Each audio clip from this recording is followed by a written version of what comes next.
Hey, and welcome back to some more exciting differentiation.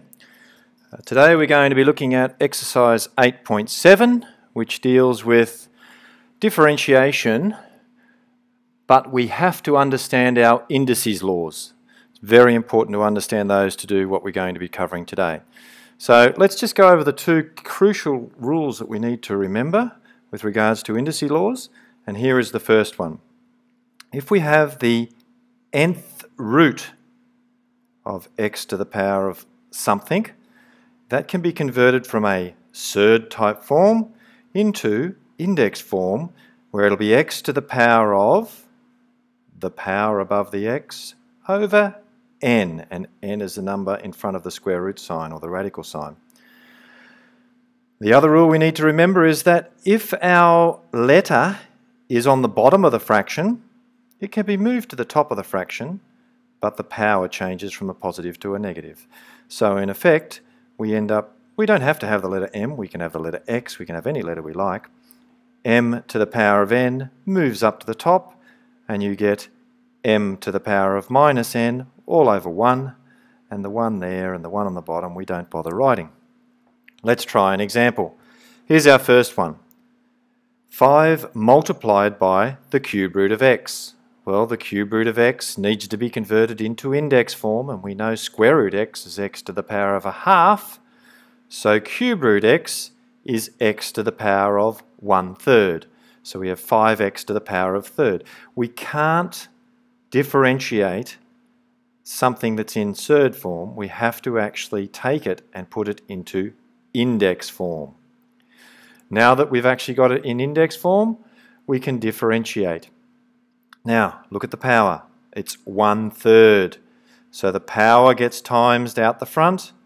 Then we get 5x to the power of a third take away 1, which is minus 2/3. Now that 1/3 times 5 can be written in many different ways. One way we can write a third times 5 is just 5 over 3.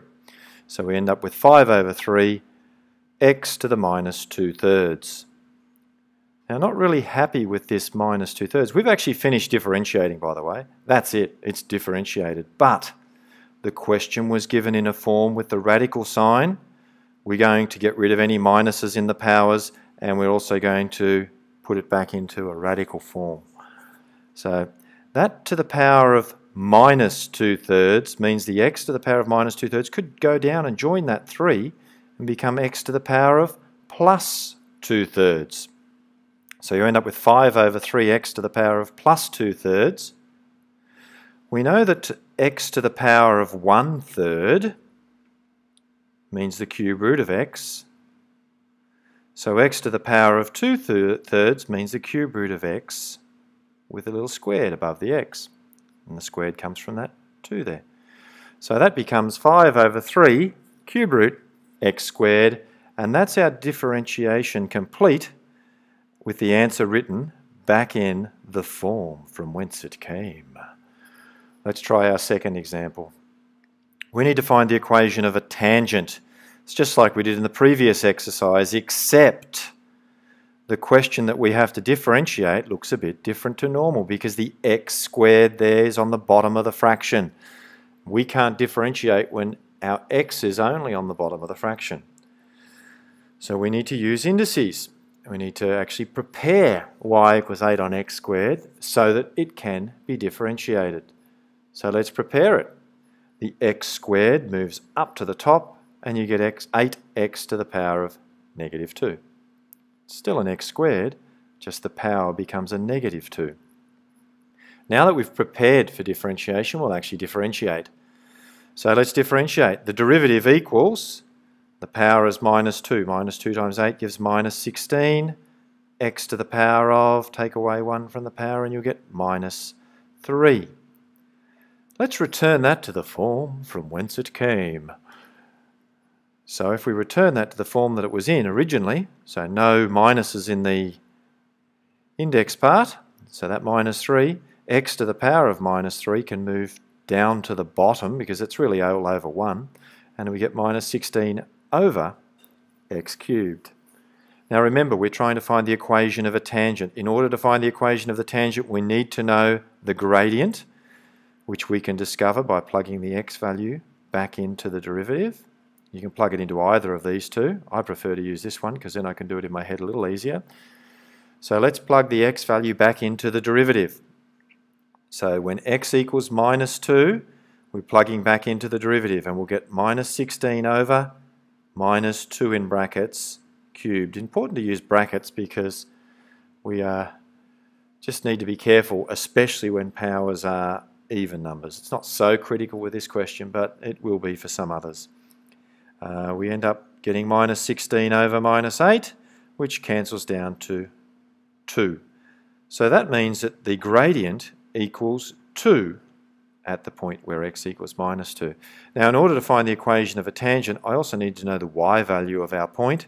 How do I find the y value? I plug this x value back into the y equals part to get the y value. So, let's plug x equals minus 2 back into the original question. Y equals x squared. So y equals x squared will become y, well, it's not equals y equals x squared, sorry, y equals 8 on x squared, and it will become y equals 8 on minus 2 squared. This is critical to have the brackets. If you don't, you'll get it wrong, which will become 8 on minus 2 when you square it. Minus 2 times minus 2 is plus 4. You get 8 on 4, which is 2. So what does that actually mean? That means we now have a gradient of 2. We know that the point that the gradient is 2 is at negative 2, 2. So to find the equation of the tangent, we use our formula to find the equation of a line. We know x1 and y1, and we know our gradient, so we plug our values in. It becomes y take away y1 equals mx take away x1. Expand that bracket out, 2 times x, 2 times 2, which gives y take 2 equals 2x plus 4. And if I rearrange it, move everything over to the right-hand side so it says equals 0, but I'll write it first. I'll get 2x take y plus the 2 across plus 6 equals 0. So we've finished that second example, which was very similar to the last exercise. Time for you to have some fun. Enjoy.